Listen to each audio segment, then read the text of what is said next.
નમસ્તે મિત્રો, દેશી સ્વાદ ચેનલમાં તમારું સ્વાગત છે। આજે આપણે બનાવીશું એકદમ છૂટી છૂટી સોફ્ટ અને ચટાકેદાર સાબુદાણાની ખીચડી। તેને તમે ઉપવાસમાં બી ખાઈ શકો છો। ઉપવાસ હોય કે સવારનો નાસ્તો આ રીતથી બનાવશો તો ઘરના બધા જ આંગળા ચાટતા રહી જશે। આપણે જોઈશું કે માર્કેટની અંદર 3 પ્રકારના સાબુદાણા અવેલેબલ હોય છે। એક તો ઝીણા, જાડા અને ત્રીજા છે એ એકદમ ટ્રાન્સપરન્ટ ટાઈપના આવે છે। આપણે અહીંયા એકદમ જાડા જે સાબુદાણા આવે છે તેનો યુઝ કરીશું, જેનાથી ખીચડી બહુ સારી બનશે। હવે અહીંયા આપણે 1 કપ જેટલા સાબુદાણા લીધેલા છે, તેમાં પોણો ગ્લાસ જેટલું પાણી નાખીશું અને સાબુદાણાને પલાળી દઈશું। સાબુદાણાને પલાળી દેવાથી તેની અંદર જે સ્ટાર્ચ રહેલો હોય છે તે ધોવાઈ જાય છે અને સાબુદાણા એકદમ સાફ થઈ જાય છે।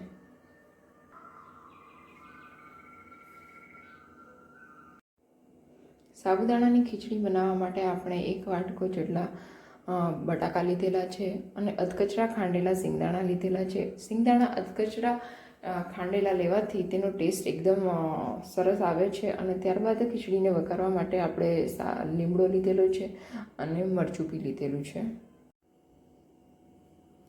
હવે આપણે સાબુદાણાની ખીચડી બનાવવા માટે એક તવામાં તેલ લઈશું।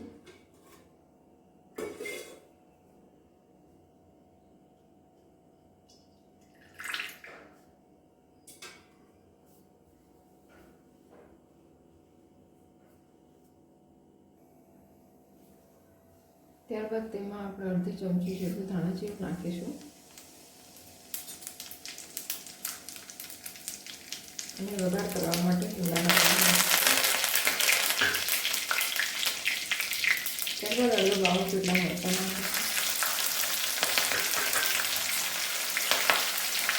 અને ગેસની ફ્લેમ એકદમ ધીમી કરી અને તેને સાંતળવા દઈશું।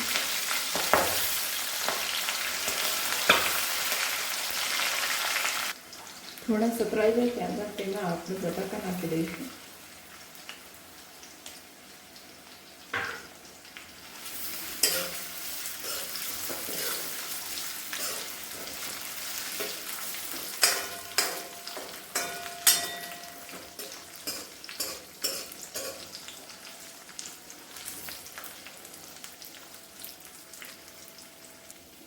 બટાકાને એકદમ ધીમી ગેસે સાંતળવા દઈશું।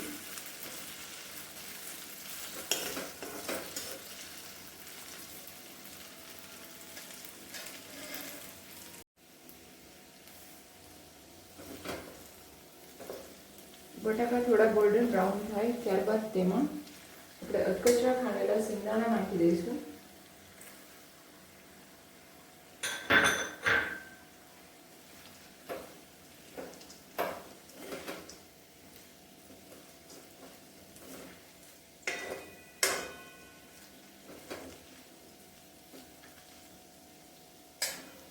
અને થોડી વાર માટે ચડવા દઈશું।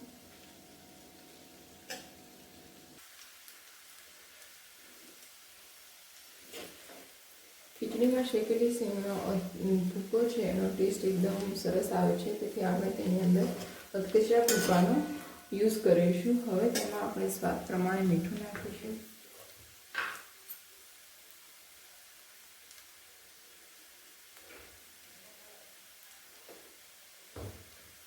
જો તમે ઉપવાસ માટે આ ખીચડીનો બનાવતા હોય તો તેમાં તમે બ્લેક સોલ્ટ યુઝ કરી શકો છો।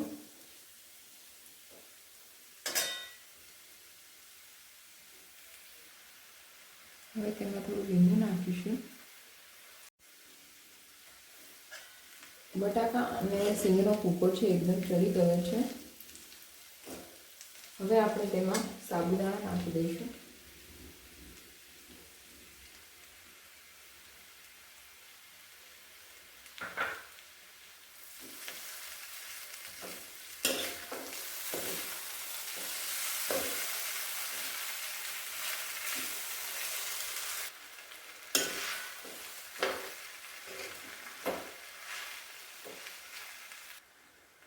સાબુદાણા નાખ્યા બાદ તેને હવે તવાને ડીશ ઢાંકી અને 2 મિનિટ માટે ચડવા દઈશું।